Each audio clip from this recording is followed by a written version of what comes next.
प्यारे बच्चों, हमारे राम लक्ष्मण परशुराम संवाद कविता के 3 पद हो चुके हैं। आज चौथा पद करने जा रहे हैं, ध्यान से सुनो। तीसरे पद में परशुराम पर लक्ष्मण ने कटाक्ष किया कि परशुराम ने जब अपनी प्रशंसा की थी तो लक्ष्मण ने उस पर कटाक्ष करते हुए कहा कि जितनी भी कमी परशुराम के अंदर थी लक्ष्मण ने उनको बताया। लेकिन अंत में जब लक्ष्मण ने कहा कि अगर हे मुनि, अगर मैंने गलत कहा है तो मुझे क्षमा कीजिए, तब परशुराम क्रोधित होकर कहा, तो उसने क्या कहा? कौशिक सुनु मन देहु बालकु। कौशिक यहाँ पर कौन है? विश्वामित्र। उसने विश्वामित्र से कहा, किसने कहा? परशुराम ने विश्वामित्र से कहा, सुनो हे मुनि सुनो, यह बालक मंदबुद्धि है। यह बालक क्या है? मंदबुद्धि है, कुटिल है, कठोर है, कालवश निज कुल बालकु। अपने कुल को कलंकित करने वाला है, काल को न्योता देने वाला है। कालवश क्या? कि काल को न्योता देने वाला है, अपने कुल को कलंकित करने वाला कौन है? लक्ष्मण। परशुराम ने किससे कहा? विश्वामित्र से। भानुवंशी, सूर्यवंशी, राकेशु, चंद्रवंशी, अपने सूर्यवंशी और चंद्रवंशी को भी कलंकित करने वाला है। निपट है, निड्र है, निशंकु है, ये अबुद्धू है, मूर्ख है, और क्या है ये? असंकु। किसी प्रकार का इसके अंदर भय नहीं है, कि ये निड्र है, भय नहीं है इसके अंदर किसी भी प्रकार का। उद्दंड है, निर्कुंसु उद्दंड है। ये बालक क्या है? निड्र है, उद्दंड है, मूर्ख है। काल कलकु होई छनमाही, छनमाही थोड़े ही समय में। काल कलकु, काल का ग्रसित होने वाले, यानी किसकी मौत होने वाली है। किसने कहा? विश्वामित्र को कहा। किसने कहा? परशुराम ने विश्वामित्र से कहा कि थोड़े ही समय में यह बालक काल से ग्रसित होने वाला, यानी कि इसका वध होने वाला है। कहो पुकारे खोरी मोही नाई, मोही मुझे कोई भी खोरी में दोष, कि मुझे मैं पुकार कर कहता हूं कि मुझे कोई भी दोष न देना।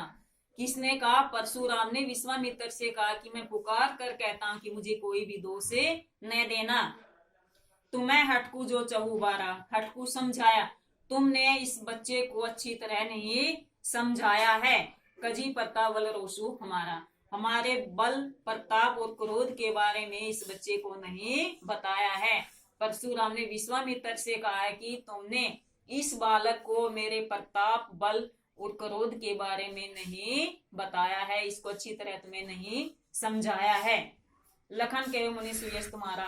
अब लक्ष्मण ने फिर हंसकर कहा, लक्ष्मण ने फिर कटाक्ष किया हंसकर कि हे मुनि, सुयश, कि तुम्हारे यश का तुम ही वर्णन कर सकते हो। तुम ही अचन को वर्णी पारा, कि तुम अपने यश का वर्णन तुम अपने आप ही कर सकते हो, विभिन्न प्रकार से कोई दूसरा व्यक्ति नहीं कर सकता। यहाँ पर भी लक्ष्मण ने परशुराम पर कटाक्ष से किया, व्यंग किया। अपने मुंह तुम्हें अपनी करनी, तुम अपने ही मुख से अपने किए हुए का वर्णन कर सकते हो।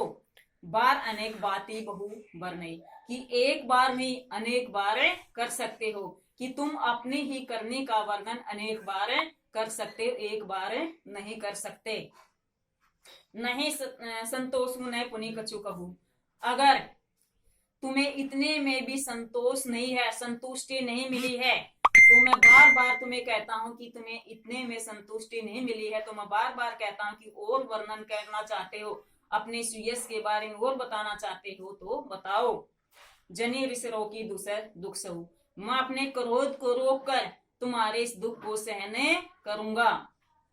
वीर व्रती तुम्हें श्रेय शोभा, वीरवती वीर पुरुषों को यह शोभा नहीं देता। ऐसा कार्य करना वीर पुरुषों को शोभा नहीं देता। गारी देतने याहू, और तुम्हें जो गाली तुम दे रहे ये तुम्हें शोभा नहीं देती, क्योंकि तुम वीर पुरुष हो, वीर पुरुषों को गाली देना शोभा नहीं देता। सूर्य समारे करने कर ही कहीं न जनाहू आपू, सूर वीर वही होता है, योद्धा कौन होता है? जो युद्ध भूमि में युद्ध करे। लक्ष्मण ने क्या कहा कि योद्धा वही होता है जो युद्ध भूमि में युद्ध करे। जनायु अपने बारे में अपनी प्रशंसा न करें। विद्यमान रन पाई शत्रु की, यानी आपके सामने शत्रु खड़ा है, विद्यमान खड़ा है रण युद्ध भूमि में शत्रु आपके सामने खड़ा है, तो कथई प्रतापु, फिर भी तुम अपने प्रताप का वर्णन कर रहे हो, तुम क्या हो, कायर हो। तो लक्ष्मण ने यहाँ पर फिर परशुराम पर व्यंग किया कि युद्ध भूमि में तुम्हारे सामने एक शत्रु खड़ा है, उसको देखकर भी तुम अपने वीरता का यानी कि प्रताप का बखान कर रहे हो, तुम कायर हो। जब युद्ध भूमि में सामने शत्रु खड़ा है तो उसके साथ युद्ध करो, साहस दिखाओ, तो तुम्हारी वीरता का बखान अपने आप ही हो जाएगा। तो यहाँ पर भी लक्ष्मण ने परशुराम पर व्यंग किया है।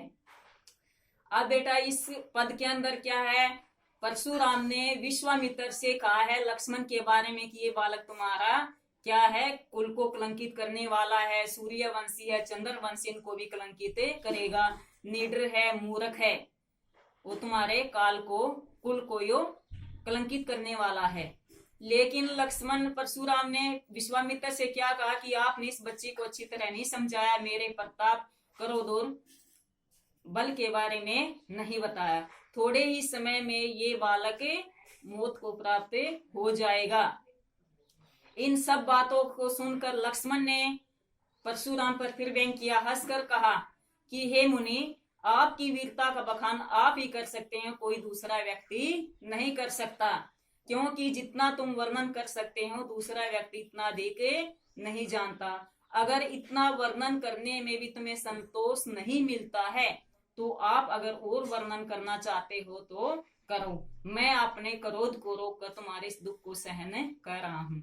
कि वीर पुरुषों को गाली देना शोभा नहीं देता। वीर पुरुष कौन होते हैं, जो सामने शत्रु खड़ा है उससे युद्ध करना। वीर पुरुष कायर की भांति अपने प्रताप का वर्णन कभी नहीं करता। तो लक्ष्मण ने परशुराम पर ये व्यंग किया, कटाक्ष किया है। बेटा काव्य सौंदर्य में लिखना है तुमने कि परशुराम अपनी वीरता का बखान बार बार कर रहे थे, इस पर लक्ष्मण ने कटाक्ष किया, व्यंग किया कि वीर पुरुष कभी भी अपनी वीरता का बखान नहीं करते, युद्ध भूमि में शत्रु सामने होने पर उससे युद्ध करते हैं। अवधि भाषा का प्रयोग है, करुण उसका वीर रस का प्रयोग किया गया है, ओज गुण का प्रयोग किया गया, तत्सम तद्भव शब्दावली का प्रयोग है और अनुप्रास अलंकार का प्रयोग किया गया है। धन्यवाद।